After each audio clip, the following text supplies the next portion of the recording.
Have you ever forgotten your phone? When did you realize you'd forgotten it? I'm guessing you didn't just smack your forehead and exclaim, "Damn," apropos of nothing. The realization probably didn't dawn on you spontaneously. More likely, you reached for your phone, pawing open your pocket or handbag, and were momentarily confused by it not being there.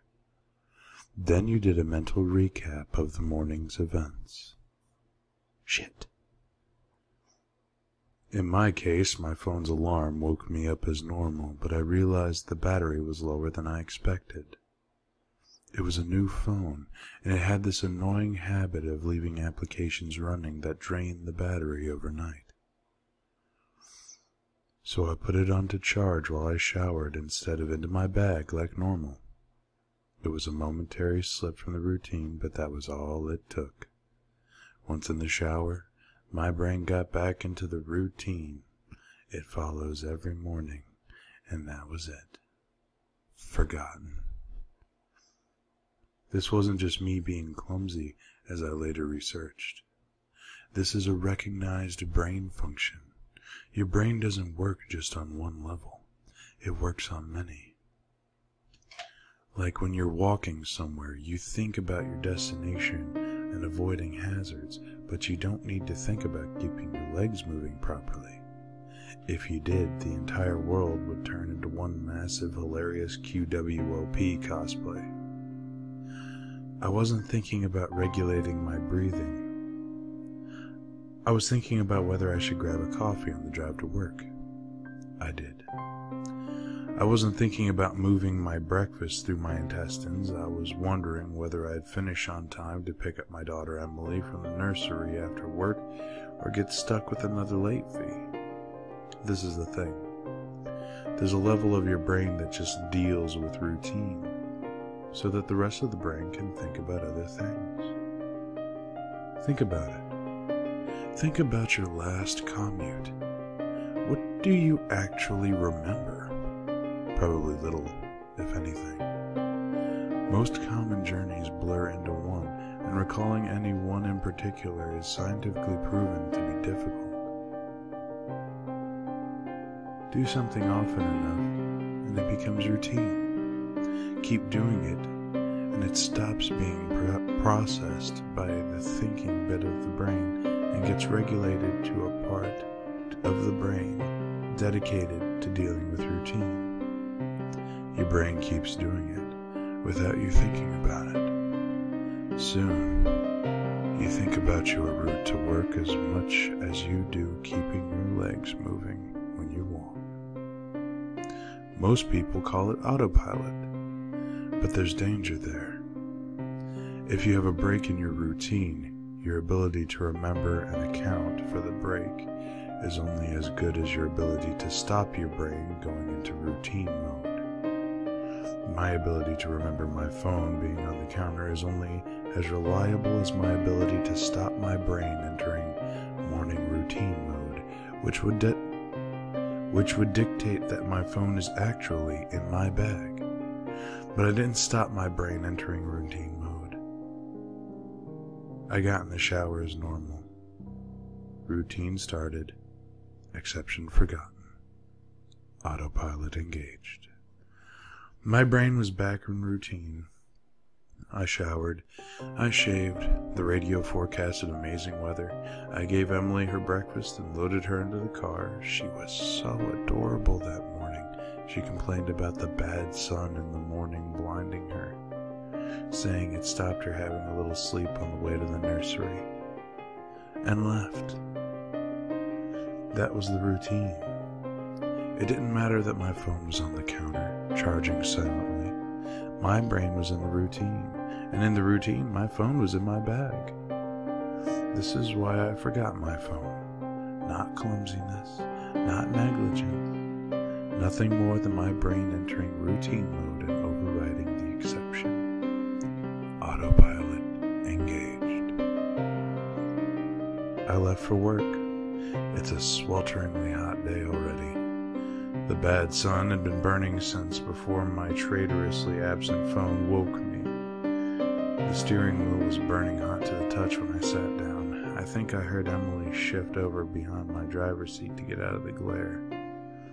But I got to work, submitted the report, attended the morning meeting. It's not until I took a quick coffee break and reached for my phone that the illusion shattered. I did have a mental restep. I remember the dying battery. I remember putting it on to charge. I remember leaving it there. My phone was on the counter. Autopilot disengaged. Again, there lies the danger. Until you have that moment, the moment you reach for your phone and shatter the illusion, that part of the brain is still in routine mode. It has no reason to question the facts of the routine. That's why it's a routine. The act of repetition, it's not as if anyone could say, "Why didn't you remember your phone? Didn't it occur to you? How could you forget? You must be negligent." This is to miss the point. My brain was telling me the routine was completed as normal despite the fact that it wasn't. It wasn't that I forgot my phone. According to my brain, according to the routine, my phone was in my bag. Why would I think to question it?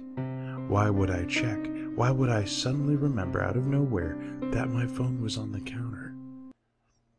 My brain was wired into the routine, and the routine was that my phone was in my bag. The day continued to bake. The morning haze gave way to relentless fever heat of the afternoon. Tarmac bubbled. The direct beams of heat threatened to crack the pavement. People swapped copies for iced smoothies, jackets discarded, sleeves rolled up, ties loosened, brows mopped. The park slowly filled with sunbathers and barbecues.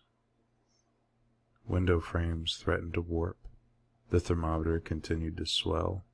Thank fuck the offices were air-conditioned. But as ever, the furnace of the day gave way to a cooler evening. Another day, another dollar. Still cursing myself for forgetting my phone, I drove home. The day's heat had baked the inside of the car, releasing a horrible smell from somewhere.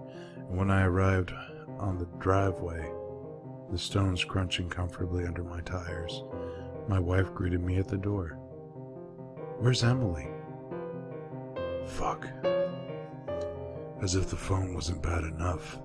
After everything, I'd left Emily at the fucking nursery after all. I immediately sped back to the nursery. I got to the door and started practicing my excuses, wondering vainly if I could charm my way out of a late fee. I saw a piece of paper stuck to the door. "Due to vandalism overnight, please use the side door. Today only." Overnight? What? The door was fine this morning. I froze. My knees shook. Vandals. A change in the routine. My phone was on the counter. I hadn't been here this morning. My phone was on the counter. I'd driven past because I was drinking my coffee. I'd not dropped off Emily. My phone was on the counter. She'd moved her seat.